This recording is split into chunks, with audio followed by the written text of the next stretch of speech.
Njerëzve ju ka shtrajtuar jeta.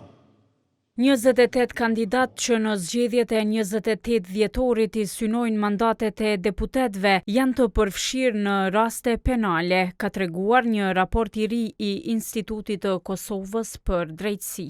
Nga subjektet e mëdha, lista e lëvizjes vetëvendosje prin me numrin më të madh të kandidatëve që kanë telashe me ligjin, teksa më të voglin e ka ajo e Lidhjes Demokratike të Kosovës. Bazuar në raportin e IKD-s, nga veprat penale në të cilat janë të përfshirë këta kandidat, dominojnë ato nga kapitulli i korrupsionit zyrtar, shkelja e detyrës zyrtare dhe përdorimi i armës apo mjetit të rrezikshëm. Numri më i lartë i kandidatëve që janë përfshirë në raste penale vjen nga lëvizja vetëvendosje, që ka kandiduar gjithsej 13 persona, të cilët janë evidentuar se janë përfshirë në raste penale. Ky rangim pasohet nga AAK-ja, e cila ka përfshirë në listën e saj gjithsej 6 kandidatë të cilët janë përfshirë në raste penale. Më pas vjen Nisma Socialdemokrate me 3 kandidat, PDK-ja me 2 kandidat, Lista Serbe me 2 kandidat, KDTP me 1 kandidat dhe LDK me 1 kandidat. Sipas IKD-s, 19 prej këtyre kandidatëve kanë aktakuza aktive.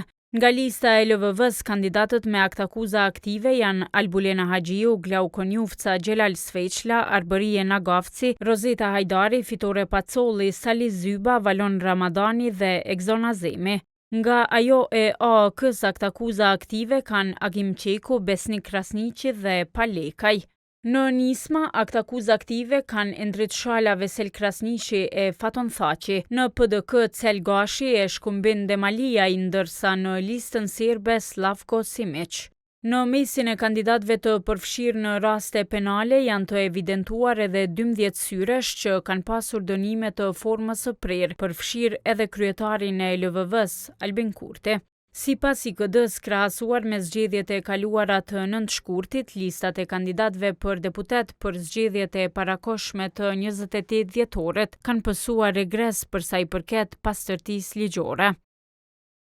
Nëse i referohemi gjetjeve të monitorimit dhe hulumtimit të IKD-s në lidhje me kandidatët të cilët janë përfshirë në raste penale, rezulton se krahasimisht me zgjedhjet e 9 shkurtit 2025 është pësuar regres në të gjitha pikat e vlerësimit. Regres është shënuar në raport me numrin e kandidatëve për deputet të cilët përfshihen në raste penale, numrin e kandidatëve me dënime penale dhe numrin e subjekteve politike që në listat e tyre kanë përfshirë persona të përfshirë në raste penale.